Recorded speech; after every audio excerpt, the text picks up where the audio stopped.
Good morning, Homie FM. So I nearly done the good morning, Homie FM, but it wasn't quite there. Well, I doubt many people even know what that reference is these days. The pity.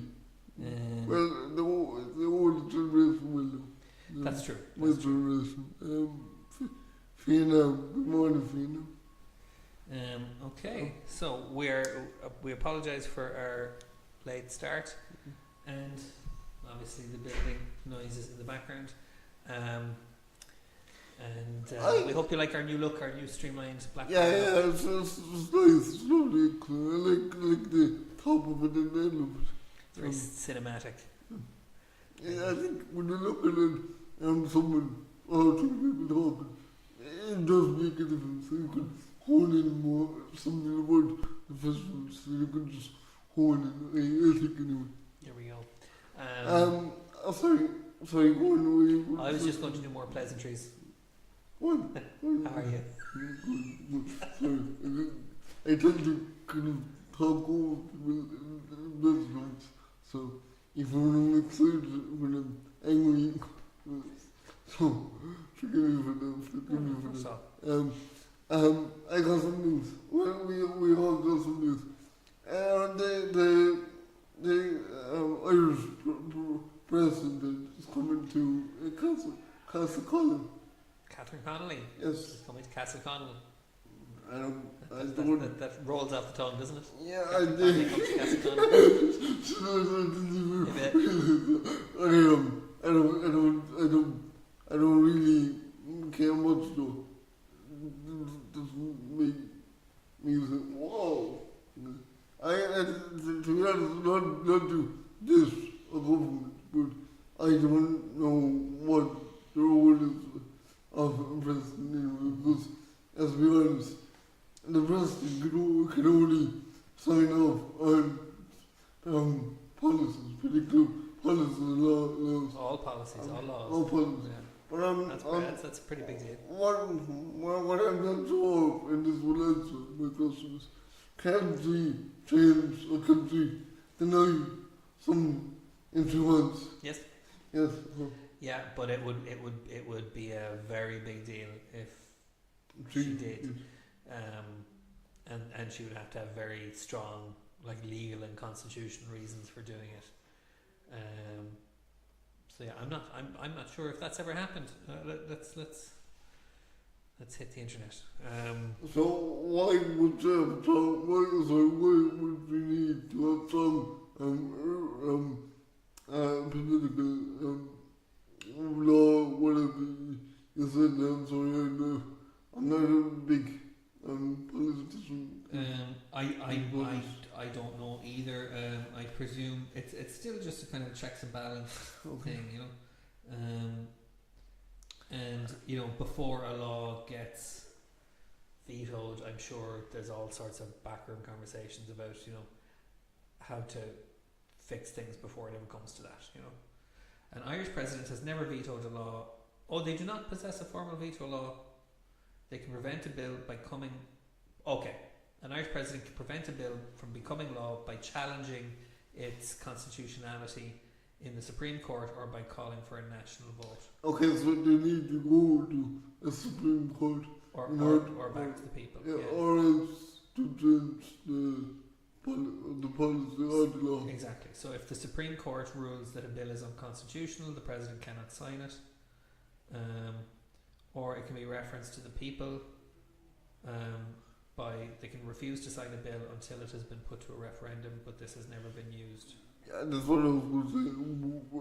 And if it was, would it actually get done? Because, let's be honest, our government is set up for the people, but half of the time they don't even pay attention to the people.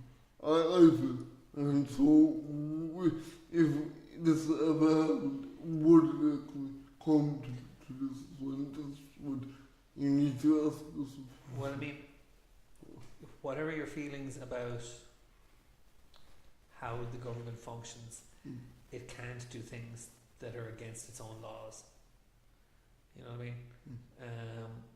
because then it's a dictatorship. Then it's just I know definitely without a doubt, but there's a difference between having law and following the practice of the law. and enforcing it. Well, I suppose.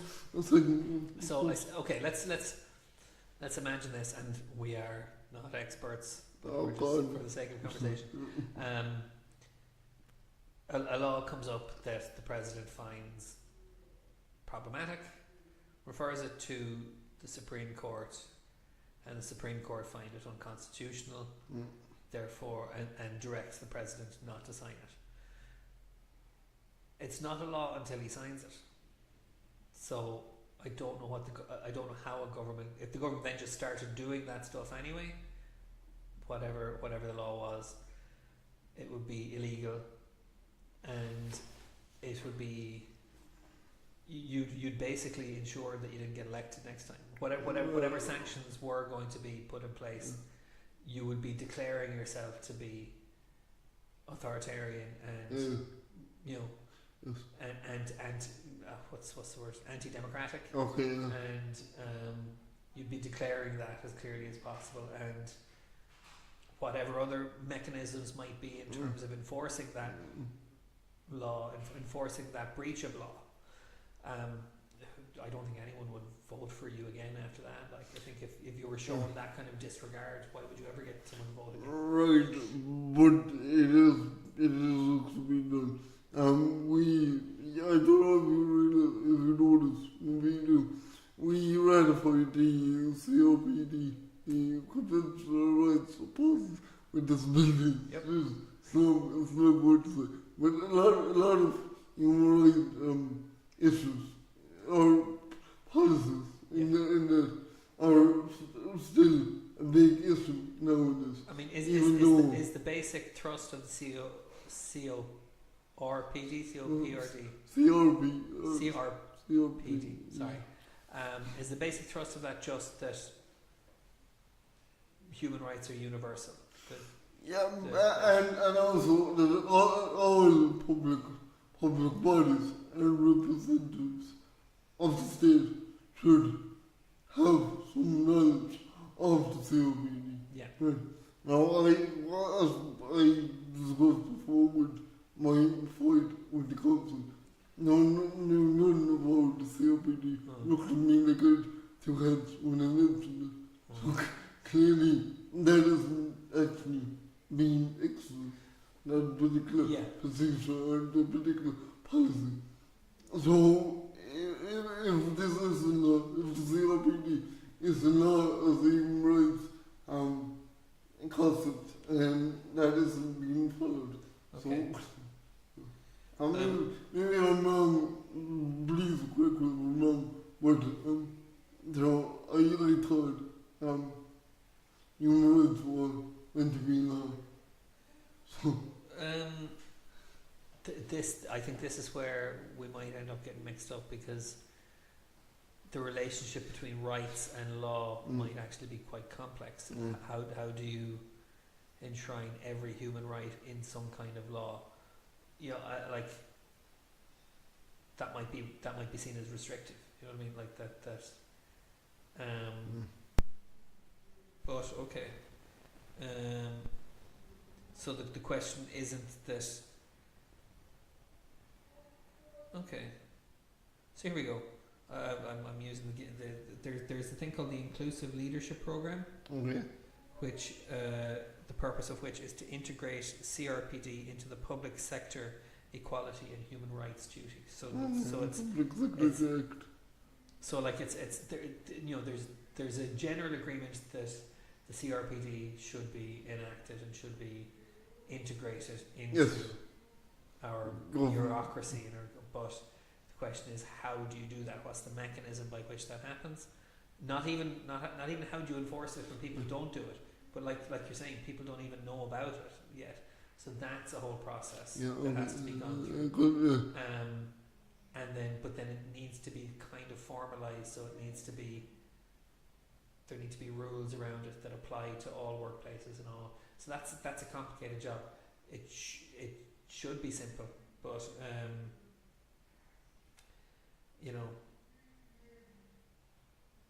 there's okay. So there's a person called Lucy Michael who does research training and consultancy. She offers this is free advertising for you, Lucy, if you're watching. She offers a 2-day training program for senior leaders in Irish public bodies around CRPD, and it covers the statutory landscape, CRPD, Race Equality Directive, gender and intersectionality, which is very important also. It covers bias in leadership decisions and organisational cultures. So again, like the kind of problems that were there already before you started kind of integrating this stuff. Using disaggregated equality data to inform strategy. What? I think that just means using research evidence to kind of inform how you embody this stuff. Taking impact assessments from tick box to genuine analysis and effective action. Again, accountability through research, and responding to resistance with evidence, statute, and authority. So again, it's complicated stuff. And it takes 8 hours delivered over 2 days. That's weird. So it's only 4-hour sessions. Available to all public bodies, including local authorities, universities, government departments, and state agencies. Now, that's 2 days of training for senior leadership in all of these contexts. How many of those people are going to sign up for that? How many of them are? Let's be generous and say how many of them are going to have time for it, even if you know. Yeah, but that's what I was about to say. We have a lot of trouble in Ballina at the moment with the water being up. We have a boil notice that was happening for months. Yeah. Still happening. Now, not only that, but that's to do with the water company, I can't pronounce the name. So Irish Waterways. Yeah. I can't pronounce the name, but not only that, but we have antitrust, a lot of antitrust behavior when Sure. people throwing rubbish all over the place. And we have a tiny towns they're great to clean up, but this shouldn't happen. This should be happening. It comes in, it should be dealing with this. Years ago, you had a man that came from the council that came out and done this. I don't know, was it only well particular times, but you have people in the country who actually came out and did this. Like, yeah. Look, when it comes to anti-trust people, there's not up to the council. That's up to the law enforcement. Right. To involve that better. So, but what I'm saying is, I'm not trying to point fingers at only one public body, but multiple public bodies. It should be up to multiple of these public bodies to get to coordinate. electrical, Yeah. pretty much, and because there's a lot of so even like I tell you this, I'm really bad over this. We have a bus stop being installed just outside my own home, just outside my own house. Now, I gotta walk it up last weekend with the rumble engine of a bus directly parallel to my window on my room. Now, nobody should have to put up with it. I mean, their home is their own home. They should have dignity and privacy in their own home. But that's every bus stop in every residential area. Yeah, true, but it was meant to be done way further than it already is. As this where the GAA pitch was meant to be around that area. Okay. But they moved it for some odd reason. But like, offense is a bit of a disgrace, really. So like, you know, Yeah, there's a lack of joined up thinking and a lack I want of a lack of respect as well communication. for the people. We never got to this. Like nobody came up to any of those and asked us, would this be okay? Yeah, I suppose because if I was going to be blunt, that's a public road. It's not. Yeah.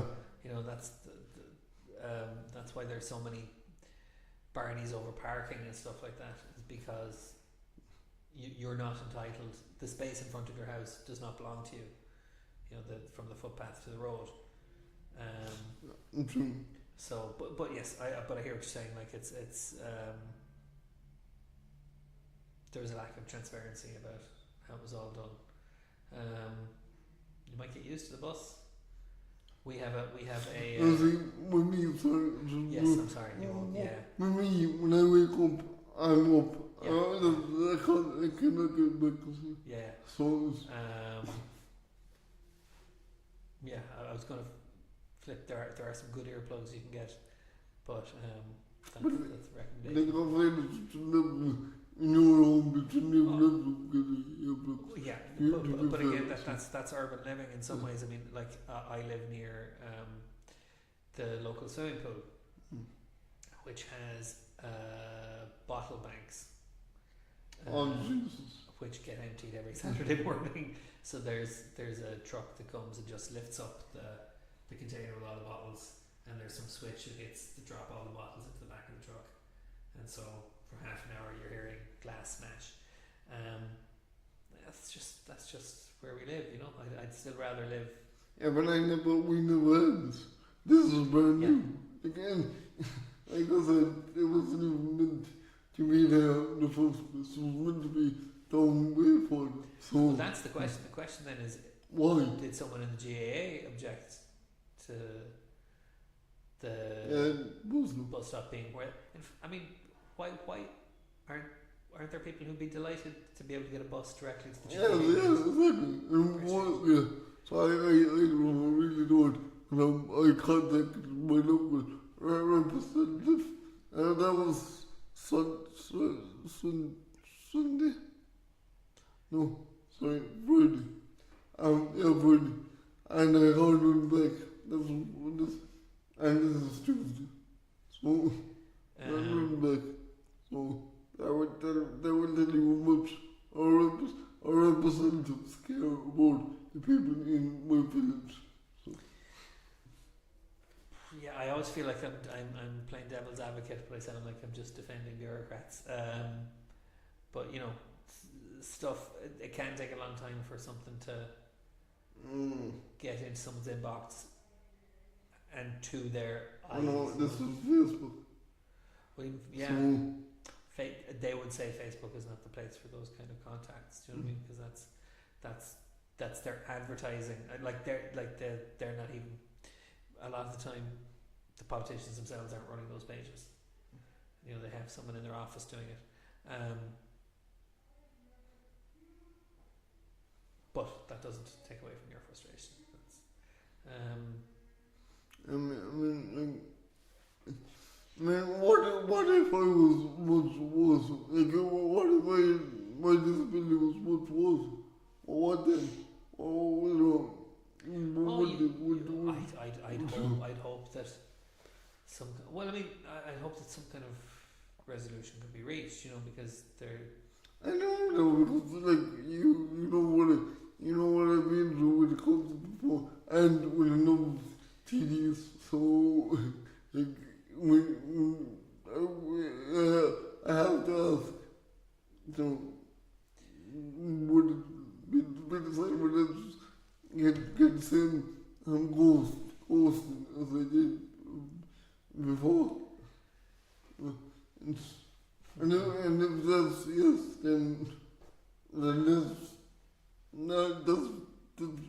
like 100% disrespect. Okay. but that's a difficult hypothetical to kind of tease out because there's a few different kind of conditions in there. But like, do you think you'll follow it up more? Do you think you'll try other options? Well, definitely, I'm hoping to speak to local, representatives now. It's still in the area. Right now, as local representative, I'm hoping to get one. I'm not expecting he will talk to me because these politicians seem to try to love to kind of avoid if they can. But if I can, I'll just say it to myself, it's not fair. Like it was meant to be down for that. And now it's right outside my own home, where I sleep. We never had this. Yeah. And see where it goes from there. So, yeah. So. So we're back to the what's the word? The failings of local government. Yeah. Actually, can I ask you something? And this is a different topic, but on the lines of respect and dignity also for people. I watch YouTube, and most people in the country and the world watch YouTube. So I got a couple of YouTube, they call it YouTubers. I think we're wonderful. We are YouTubers, yeah. But one of them, I won't mention names, but comes up with some really good material. He talk about games, politics, all that he comes up with some good material. But the language he uses, it's quite disturbing to be honest. There's one word I won't mention because I don't like it. I think is it an ableist word? Yes. Okay. I think you can yeah. guess what it is. This is an opener. Now once you would say, look, that's little rhythm. But like, they use this particular word in a number of their videos, and I just find it really interesting. Yeah. I actually do get angry every time I hear them bring this up. Where's he from? Well, I think Canada, I could be wrong. I think I got a little bit of Canada, the kind of slang. The road is about the kind of got that a bit, so I think I'm Canadian, I'm not the truth, so I'm not going to speculate on that. I don't necessarily want to platform him by naming him. No. But there has been a lot of stuff in about, particularly X or Twitter or whatever you call it, about lowering their kind of barriers for that kind of language. And even I was YouTuber, and he does a lot of game reviews, and he actually came out with this one, say, look, I'm sorry, I can't swear as much as I can because YouTube is really clamping down on swearing. But yet, if they are, then why is this particular one getting let loose? I mean, that's you wouldn't call it race, but if race and then so why would you call it? And why would you say this particular word? Yeah, and I totally agree. We could get into the whole history of the particular word, but let's be honest, it's not what it was originally meant nowadays. Sure. Meant to assault people. Exactly, and like there's this whole narrative again on social media, but probably on YouTube. YouTube is social media, I suppose. about that you should no words should be banned, and that you're clamping down on free speech if you say people shouldn't use those words, the racial ones and the ableist ones. But it's always a certain kind of person who says that. It's a person like. I also agree no words should be banned, but I choose not to use certain words because I understand the negative impact of those words. You do, because you walk with the well, right, but even if I didn't, I understand that like anything that is dehumanizing language is best avoided, or othering language or that kind of thing, unless in the rare cases that it has been reappropriated. Do you know what I mean by that? Where the groups themselves start to kind of claim the word and use it themselves, whether ironically or not. That still doesn't entitle me to use it, But the point being that the people who are arguing for you should be able to say any word you want, and Elon Musk is one of the guys who's like literally tweeted it's okay to use the R word again, because why I don't understand. But the people who claim that it's all about free speech are the people who want to be able to attack minorities. You know what I mean? They want to be able to parade their prejudices freely. So, but they won't admit it. And just, I'm not blaming them, but look, they will always be when people out there. But what I'm saying is, YouTube should have better policy around this, because they're trying to ban concerts, swearing. That's right.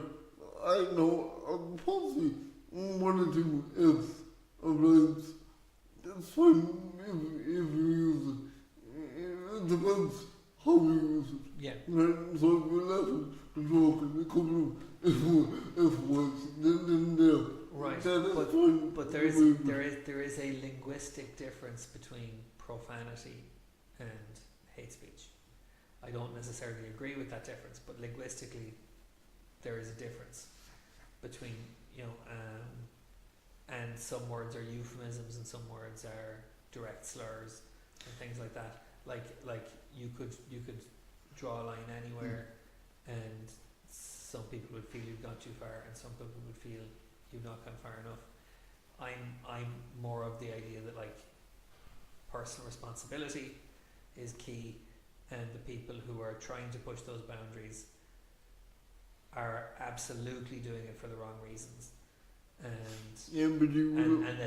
that won't be corrected by YouTube creating filters. It'll be corrected by people engaging with them and telling them why they're wrong and changing their minds. You know what I mean? I wouldn't agree, because you would always get people that's just English or they know what they're saying, but they don't care. And regardless of how anyone gets back to, I actually wrote in the comments that look, I like your videos, I like your content, but I noticed you reading some the other word, an awful lot. I do get offended by this as a disabled man myself, would not use no words for no one. And you know what I have like? Silence. So, like, you will always get it like that. And I agree with you can't prevent that, but they can block it. They can absolutely block it. They can, but that won't solve the problem of those people using those words. Do you know what I mean? No, yeah, I know it in the broader scheme things won't. But I know you will. You know what I'm saying? So I just think it should be used in context with swear. Okay, here's another devil's advocate scenario.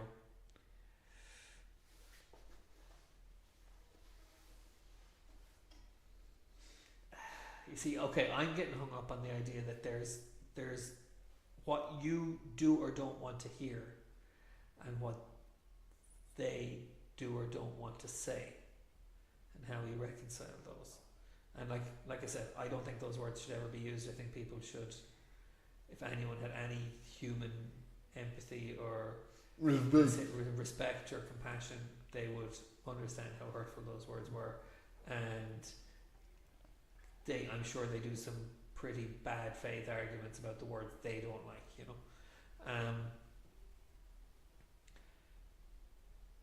But if there was a filter that could be toggled on YouTube where you can say, you know, I don't want to, you know, here are a list of banned words, here are a list of words I don't want to hear, and some kind of algorithm was capable of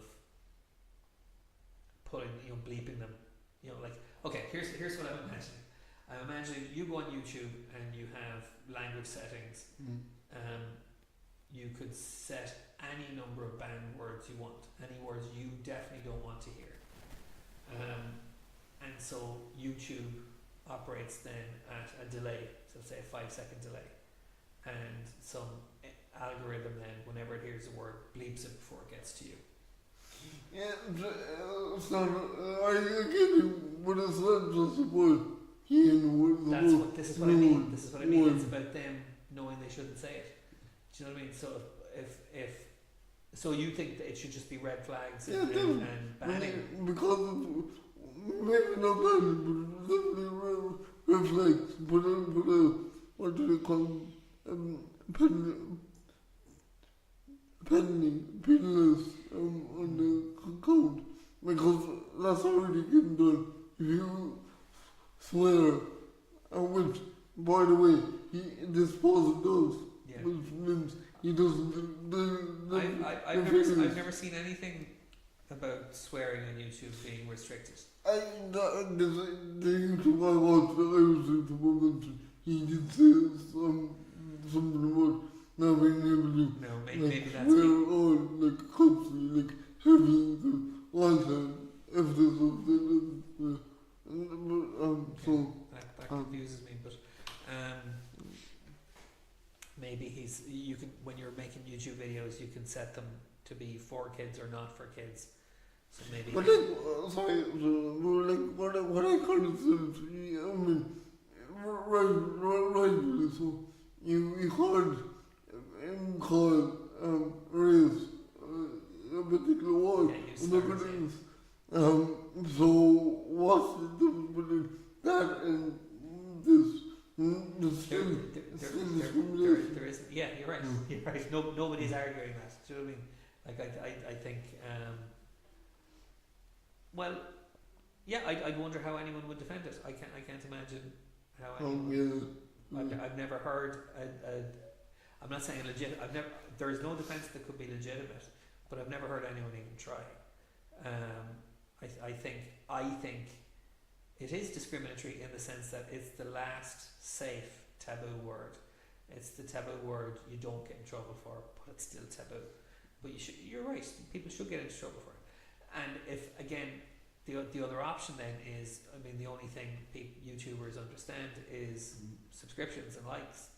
And if people, you know, tuned out in large enough numbers and said, I'm doing it because of your persistent use of ableist slurs, you know, that might work. I agree, but no one will do that because, let's be honest, the word isn't broadly known as, if you were to use different words, let's be honest, it's not in the same, it's not even in the same ballpark as I mean, for some people, it still curls my toes every time I hear it. Like yeah, but I find it so offensive. What I'm trying to say, like, what it was, with race, I'm not going to say, I'm not going to say the letter, but that particular word is known as racist. So, and everyone knows that not to use that particular word. Everyone, even on YouTube. So, why isn't this the other word in the same ballpark or similar ballpark? Again, linguistically, I'm going to say no. I'm not going to say I think it might be complicated by the fact that the ableist slur can be used as an adjective rather than just a noun or a label. Okay. So no, I can't. It's a little, but in the sense that like it's okay. So I'll go back. So there is a lot of ableist language that you and I both use that we don't consider offensive because the ableist origin has been lost. And I caught myself saying it like if I say that like something is lame. Our general kind of thing is that just means it's not very good. But the origin means. But the origin is from exactly. There are plenty of others. And so there's a history of these words kind of passing into common vernacular. Doesn't defend it. I'm not defending it, and I'm not saying the modern one, the one that you're talking about, could go that way. But maybe some people think it does, and like we just have to remind them that it doesn't, but like I try to eliminate even the kind of archaic ableist language because I'm aware of it, and so I think there's a big job to do to raise awareness, but also to act decisively on the people who are aware but ignore it. You know what I would love to see, the actor Nicolas Cage. Yeah.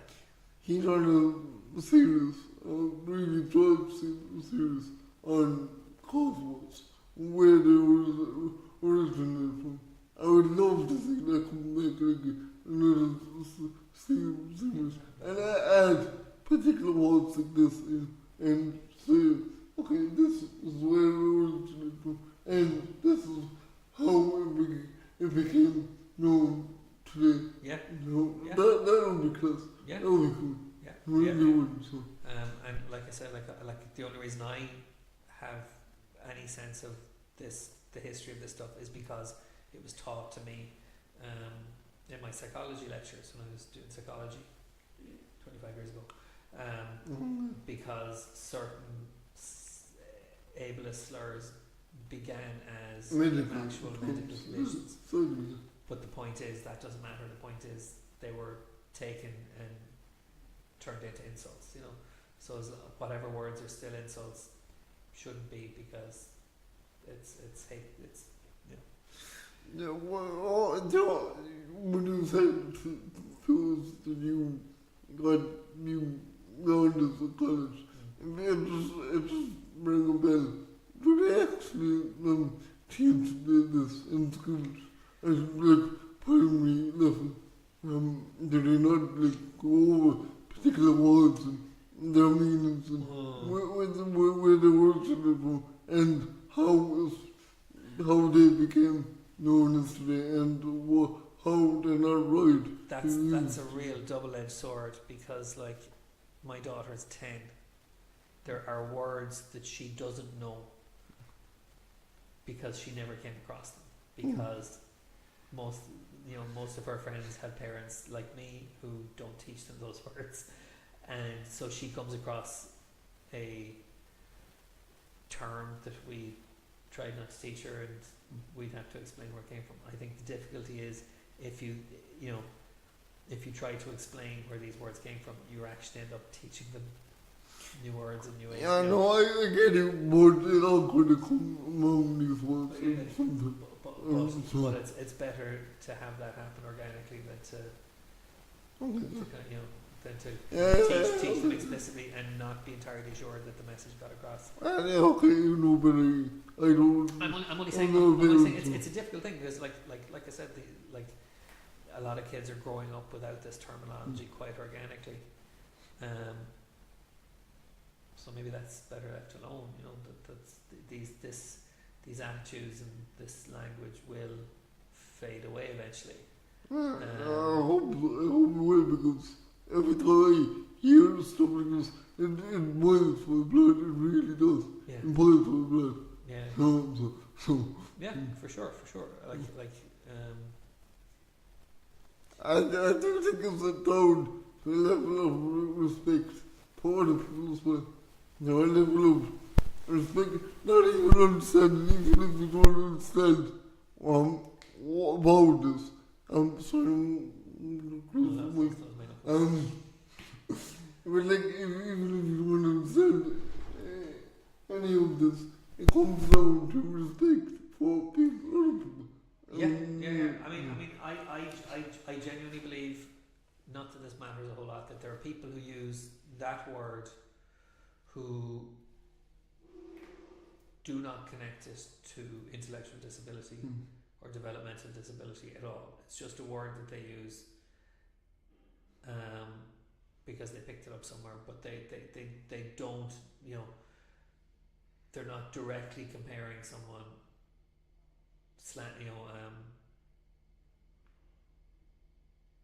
insultingly to someone with an intellectual disability. Doesn't make it okay. I'm not defending it. The question then is, when you let them know, when you inform them like that, how do they react to that, and how do they grow, or do they double down and say, Yes. well, I don't care, like it's my free speech or whatever. But then so I suspect. Oh God, I hate this conversation. That there are people who use that. We can end. But I suspect that there are people who use that word flippantly and carelessly, who would never say that word to a person's face with an intellectual disability or a developmental disability. Maybe they would. Those people are the worst, but I think there are people who still know that there are people you don't say it to. So that's something. That's that creates potential for going further with that conversation, as long as you're dealing with people who are capable of listening. Okay. Sorry, I can see the uncomfortable. No. Well, yeah, it's just I don't know. It's sad. It's sad that people talk this way, and when it has this negative effect on people when they hear it, so but yeah, having a kind of strategy for dealing with people is important, because outrage sometimes just It doesn't get you anywhere. Well, it doesn't always help, but it can just make people feel attacked, and that'll make them double. I like to take it a bit. How does it articulate it with someone? When I wrote the comment, I was like, well, I do find this one person as a disabled person myself. You would want not using this word. I even added it if we use something like a content, but this is so important. And I'm not necessarily talking about YouTube or online stuff, because people just feel a sense of freedom or whatever when they're online. But in terms of face-to-face conversations, I think there's a very Irish reason this stuff doesn't get called out more, and it's politeness. Is that when people talk like that in front of us, we're too polite to tell them that. So we're giving them something they're not giving back. And Irish people, maybe other nationalities too, but Irish people would be very uncomfortable saying, I'd prefer if you didn't use that word around me, or they don't want to make big scene. Exactly, and that means people don't get called out, and they don't think about their own language, and or they assume that because no one has challenged them, that it's like tacit support for them using it. So we have to be a bit braver about just informing, educating people. No, we as a culture, as a society. Okay, we should start wrapping up. Sorry for the weird timings lately, everybody.